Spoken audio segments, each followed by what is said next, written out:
So ayun mga kalingap, welcome back again sa ating YouTube channel and just nag-vlogs po mga kalingap. Ay grabe, kamusta po ang lahat mga kalingap? At yan update po, pauwi na po ng Baguio si Kuya Rowel at mamaya po ay nandito na yon. And ito po mga kalingap, no, so dahil yan mahina ang views po natin, hindi ganun kalakas, mahina ang kitaan po natin ngayon sa YouTube channel natin. So nakaisip po tayo ng isang passive income po mga kalingap na maaari tayong makapag-generate ng pera at nakapag-isip din tayo po ng maaari po nating gawing mapagkakitaan po mga kalingap. At dahil dyan kayo mga kalingap, inspired po ako sa inyo po mga kalingap, sa lahat po ng sumusuporta sa amin ni Kuya Rowel, sa akin po mga kalingap. Meron po tayong bagong negosyo na ilalunch po ngayon. May bagong negosyo tayong pag-aaralan at isasaalang-alang po mga kalingap. So dati, yung babuyan ko dito, so in-stop po natin yun kasi medyo malapit kasi sa mga kapitbahay, medyo nagreklamo dyan. At saka yung baboy hindi pa nanganganak, no. So pagpapatuloy natin yan soon, kung sakasakali man po mga kalingap, depende sa may-ari. And ito po mga kalingap, no, ito yung exciting part po. So plano ko po, hindi lang plano, decision ko po ito na magpatayo po tayo ng isang greenhouse po mga kalingap, kung saan ang ilalagay namin produkto dito ay yung seedling. Magsiseedling kami, magtatanim kami ng mga buto ng talong, buto ng kamatis, yan. At kapag tumubo na iyon mga kalingap, no, so meron po kasi kami dito maganda kasi dito sa kasamaan ko, may kasosyo po ako sa negosyo na ito. Meron na po siyang market, kumbaga meron na siyang pinagmamarketan, meron na siyang dinideliveran po mga kalingap. At syempre ang online platform, dahil vlogger din po ako, so pwede po kung gagawa po ako ng isang page kung saan doon po nakalagay yung aming mga produkto po mga kalingap. And yan, i-share ko po yan sa main account ko. Yan, syempre makakatulong din po kayo dyan sa pag-share po para mas mapadali pong mabili po yung aming mga produkto. So ang plano ko po mga kalingap, so maliit lang muna. So meron tayo dito, yan, ito po, sample po ito ng greenhouse po mga kalingap. Yan, greenhouse na tinatawag. At ang nilalagay po dito yung mga seedling, pinapatubo, pinapalaki, and everyday na lumalaki ito, no, so nagdadagdag din siya ng presyo. So yung isang maliit lang na ganito kataas, yan, alam ko 7 pesos po yung mga kalingap, or 8, yan, depende po yan, buhay na. And ito pa, ang buto na aming bibilhin, nasa worth lang po yan mga kalingap ng hindi pa lalampas ng 100 piso. Plus yung tinatawag na pampataba, po yung sa dumi ng alulunte. So mayroon po kami lalagay dyan, no, sa mga matatabang lupa, po, mayroon yung mga kahalo. So siguro sa tansya lang po ang expenses po for a target of 1,000 pieces po mga kalingap ng buto, maaari po itong mag-expenses ng almost 700 pesos po At kapag naitanim na ito mga kalingap, no, siyempre alagaan natin yan. Kapag tumubo po ito, yun po yung produkto na yun, yung ganun, magbibenta na po yun, depende po yan sa buyer kung ano po yung gusto niya, bilhin kong talong, yan. Kasi mas madali po kasi pag ganun, so mga 7 pesos times natin sa 1,000, meron po tayong halos 7,000. Hindi naman lahat ng 1,000 na yun mabubuhay. May pa nating 80% po mabubuhay. So meron lang tayo na 800 pieces. So sa 7 pesos po mga kalingap. So 7 times 8, so abutin po siya ng almost 4,000, kulang-kulang 4,000 o 4,000 mahigit po mga kalingap. So di ba, no? So sa ganung negosyo po magkakaroon po tayo ng content. Siyempre makikita nyo yan, igagala ko kayo, ipapashare ko kayo mga kalingap, kasi alam ko na isa po ito sa nagpapatanggal sa inyo ng stress, no? Sa mga mahilig dyan maghalaman, ito po yung mga tips, mga ideas po mga kalingap. Siyempre pag-aaralan din natin yan bago po natin i-launch po yung business na yan.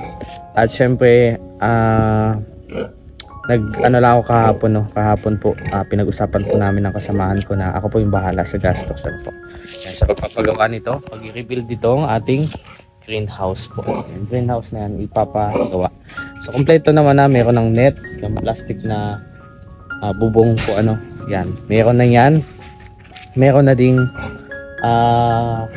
yung ibang mga gamit pa po ano. So ang kailangan na lang dito yung kawayan at yung maggagawa. Yung magyayas-yas yan. So siguro abutin to ng 3 araw po na trabahoan. So yun, mag-invest po tayo sa bagay na ito mga kalingap kasi hindi habang panahon aasa po tayo sa YouTube channel natin kasi especially ngayon bumababa po yung ating mga views po ano. Syempre kailangan din po natin humanap ng alternatives sa pagkakakitaan kung saan mapagsasabay ko po yung aking pag-aaral. Kaya ito po mga kalingap, sana po suportahan niyo po ang nag-iisang Just Nagiri Vlogs po mga kalingap. At kapag nakapag-build na po ako ng aking buhay, meron na ako sapat na nakikita na sobra-sobra. So yan, nasa charity pa din po tayo mga kalingap. Charity pa din yung ating pagpapatuloy. At charity yung sinimulan, charity yung ating pagpapatuloy hanggang dulo po ano mga kalingap. Siyempre sa ngayon, sama-sama muna tayo na kuya. Tulong-tulong muna po tayo, social service kung tawagin ika nga. So ayan, sana po suportahan niyo po ako siyempre sa aking gagawin po ngayon mga kalingap. So isa sa matagumpay na negosyo na yung nakapagpatayo makapag-alaga tayo ng baboy. Kumita naman po yan ng mga kalingap. So kumita yan ng alas 5,000 po ay hindi 6,000 po mahigit po mga kalingap. So okay na yun, experience yung mahalaga dito, yung karanasan po, yung pagiging optimistic, yung kailangan hindi lang mag-focus sa isang bagay, kailangan mag-isip tayo ng more alternatives na pwede mong pagkakitaan, passive income, lahat ko yung papasukin po mga kalingap. Kaya ito, kahit maglalabas tayo dito ng pera, gagawin po natin ito mga kalingap kasi ito po yung bagay na o saan lahat ng tao dito nagsisimula. Wala nagsisimula ng malaki, lahat yan nagsisimula ng maliit. At someday kung makikita ko man ang vlog na ito, natutuwa na lang ako sa sarili ko. So gabayan po sana ako ni Lord mga kalingap. Unang-una kay Lord mga kalingap, yan. Lord, gabayan niyo po ako sa aking gagawin. Maraming salamat po and God bless sa inyo mga kalingap. And ito update naman po mga kalingap. At sa ngayon, susunduin po natin si BG Scheme po sa kanila. So kasama ko dito sa kakaibigan ko kasi sira po yung akin motor. At yan, supportan din po natin si BG Scheme. Siyempre, Kuwelop Malalag, huwag po natin kakalimutan mga kalingap. Yan, Balsalos Matubang, Kalingap Crab, Ate Edna Vlogs at lahat ng buong team Kalingap, ang buong Raw Boys po mga kalingap. And ayan, so nagpasunod sa akin, nakasuyo sa akin, so wala naman tayong gawa. Samahan natin mga kalingap. At syempre nakakaiyak, may bayar na naman ako. So magbabayad po tayo ng motor, isamahan niyo din po ako. And ayan, marami po tayong activity na gagawin ngayon. So sana hindi po kayo maboring. Sana tapusin niyo po itong vlog na ito. At wag po kayo mag-skip ng ads. Yan, thank you. So God bless at all po mga kalingap. So bye bye po. Ayan mga kalingap, pinapada po kami ng gabi. Ayan, sana mapunan pa namin na nabayaran ko. Magbabayad po ako ng sige po tayo mga kalingap po. Sarado na. Ano ang aking gagawin? Sarado na. Okay, nalit tayo dito. Medyo nalit tayo mga kalingap. Kasi marami pa tayo pinuntahan. Ayan, what will happen next? Ayan mga kalingap, ayan grabe.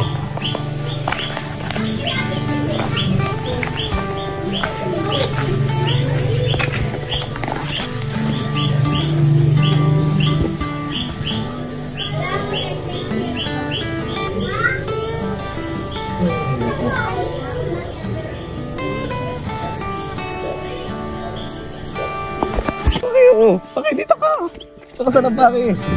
Pare dito. Pare ito. Upo ka pare dyan. Special service siya pare. Kasang-kasa ako dito. Oo, kaya yan pare.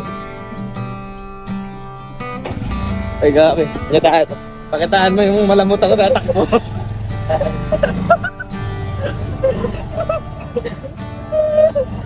Bakit pinagana yung motor mo?